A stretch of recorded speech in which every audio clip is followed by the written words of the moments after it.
Assalamualaikum warahmatullahi wabarakatuh. Perkenalkan, nama saya Feby Rahmayani, NIM 19931400045 dari Manajemen A Angkatan 2019, Fakultas Ekonomi, Universitas Negeri Makassar. Nah, sekarang saya akan membahas tentang peramalan permintaan. Sebelum membahas lebih jauh tentang peramalan permintaan, perlu diketahui bahwa setiap perusahaan akan menghadapi masa depan dalam aktivitasnya untuk mencapai visi dan misinya. Oleh sebab itu, perusahaan dituntut untuk memperkirakan atau meramalkan masa depan usahanya. Masa depan yang dimaksud di sini adalah apa yang dibutuhkan atau jenis, berapa yang dibutuhkan atau jumlah atau kuantitas, kapan dibutuhkan atau waktu. Selanjutnya, pengertian peramalan permintaan. Peramalan atau forecasting merupakan suatu kegiatan yang bertujuan untuk memprediksi atau memperkirakan apa yang akan terjadi di masa mendatang. Peramalan permintaan atau forecasting demand merupakan tingkat permintaan produk-produk yang diharapkan akan terrealisasi untuk jangka waktu tertentu pada masa yang akan datang. Hasil maksimal dari suatu kegiatan peramalan adalah meminimalisasi ketidakpastian yang mungkin terjadi di masa yang akan datang. Untuk mampu tercapainya keputusan yang optimal, diperlukan cara atau metode peramalan yang tepat, sistematis, dan dapat dipertanggungjawabkan. Lanjut, pada umumnya ada 3 jenis peramalan. Yang pertama, peramalan ekonomi. Peramalan ekonomi berkaitan dengan siklus bisnis dengan memprediksi tingkat inflasi, suplai uang, dan indikator ekonomi dan keuangan lainnya. Yang kedua yaitu peramalan teknologi, berkaitan dengan tingkat kemajuan teknologi yang akan melahirkan peralatan atau produk baru. Yang ketiga yaitu peramalan permintaan, berkaitan dengan permintaan produk atau layanan suatu perusahaan. Lanjut, berdasarkan horizon masa depan peramalan biasanya diklasifikasi menjadi beberapa periode.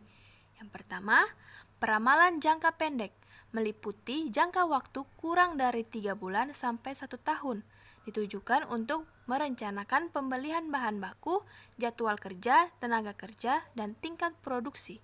Yang kedua, peramalan jangka menengah, meliputi jangka waktu bulanan sampai dengan 3 tahun, ditujukan untuk merencanakan penjualan, anggaran produksi, dan kas. Yang ketiga, peramalan jangka panjang, meliputi jangka waktu 3 tahun atau lebih, ditujukan untuk merencanakan produk baru, pembelanjaan modal, pengembangan lokasi atau fasilitas, serta penelitian dan pengembangan. Langkah-langkah peramalan atau forecasting ada 3. Yang pertama, menganalisis data lalu. Tahap ini digunakan untuk pola data yang terjadi di masa lalu.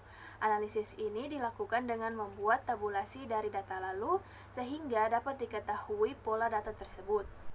Yang kedua yaitu menentukan metode yang dipergunakan. Masing-masing metode akan menghasilkan peramalan yang berbeda. Metode peramalan yang baik adalah metode peramalan yang menghasilkan ramalan yang tidak jauh berbeda dari kenyataannya atau penyimpangan yang paling kecil. Yang ketiga yaitu memproyeksi data yang lalu dengan menggunakan metode yang dipergunakan dan dipertimbangkan adanya beberapa faktor perubahan seperti kebijakan-kebijakan yang terjadi, perkembangan potensi masyarakat, dan perkembangan teknologi. Selanjutnya yaitu metode peramalan atau forecasting. Metode peramalan atau forecasting dibagi menjadi 2, yakni peramalan secara kualitatif dan peramalan secara kuantitatif. Peramalan secara kualitatif maksudnya adalah peramalan yang menggunakan pendapat atau analisis deskriptif. Sementara peramalan kuantitatif yakni peramalan yang berkaitan dengan hitungan matematis. Metode yang pertama yaitu peramalan kuantitatif, dibagi menjadi 2. Yang pertama, time series.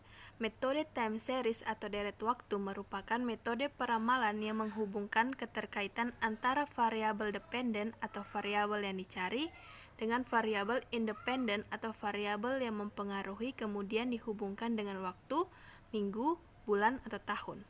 Yang kedua yaitu metode causal atau sebab akibat. Metode peramalan kuantitatif yang kedua yaitu metode causal atau causal method atau metode sebab akibat. Untuk menghitung atau meramalnya, Anda dapat menggunakan metode regresi dan korelasi, metode input-output, dan metode ekonometri. Yang kedua yaitu metode peramalan kualitatif. Metode peramalan kualitatif ini sifatnya lebih subjektif dibandingkan dengan kuantitatif. Hal ini karena metode peramalan kualitatif dipengaruhi oleh emosi, intuisi, pengalaman si peramal sehingga setiap orang akan berbeda.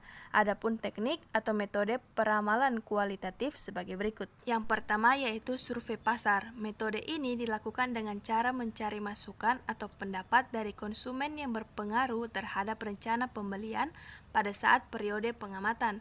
Survei ini dapat dilakukan dengan menyebar kuesioner, wawancara langsung, atau telepon. Yang kedua yaitu juri dari opini eksekutif.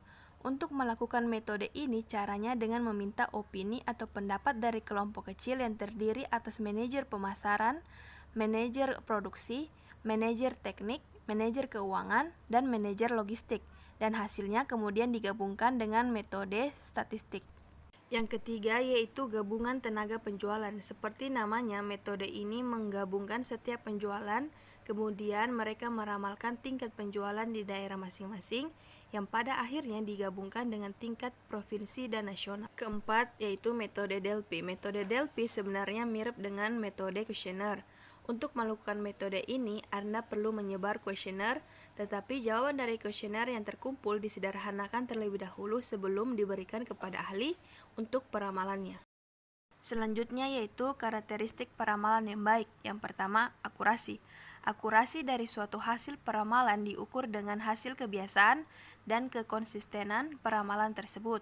Hasil peramalan dikatakan bisa apabila peramalan tersebut terlalu tinggi atau rendah dibandingkan dengan kenyataan yang sebenarnya terjadi. Adapun hasil peramalan dikatakan konsisten apabila besarnya kesalahan peramalan relatif kecil. Yang kedua yaitu biaya. Biaya yang diperlukan di dalam pembuatan suatu peramalan adalah tergantung dari A. Jumlah item yang diramalkan, B. Lamanya periode peramalan, C. Metode peramalan yang dipakai. Yang ketiga yaitu kemudahan. Penggunaan metode peramalan yang sederhana, mudah dibuat, dan mudah untuk diaplikasikan akan memberikan keuntungan bagi perusahaan. Percuma menggunakan metode yang canggih namun tidak dapat diaplikasikan pada sistem perusahaan karena keterbatasan. Di antaranya seperti A. Dana, B. Sumber daya manusia atau SDM, C. Peralatan teknologi. Yang terakhir yaitu tujuan peramalan dalam kegiatan produksi adalah untuk meredam ketidakpastian sehingga memperoleh suatu perkiraan yang mendekati keadaan yang sebenarnya. Peramalan tidak akan pernah perfect, tetapi meskipun demikian, peramalan akan memberikan arahan bagi suatu perencanaan. Dalam pemasaran suatu produk atau jasa suatu perusahaan, tentu pengukuran dan peramalan permintaan pasar sangatlah penting keberadaannya. Karena dengan pengukuran dan peramalan permintaan pasar, maka perusahaan dapat mengetahui sejauh mana konsumen menggunakan produknya dan juga dapat mengetahui bagaimana nasib produknya di masa yang akan datang. Baik, itulah penjelasan dari saya. Kurang dan lebihnya mohon dimaafkan. Wassalamualaikum warahmatullahi wabarakatuh.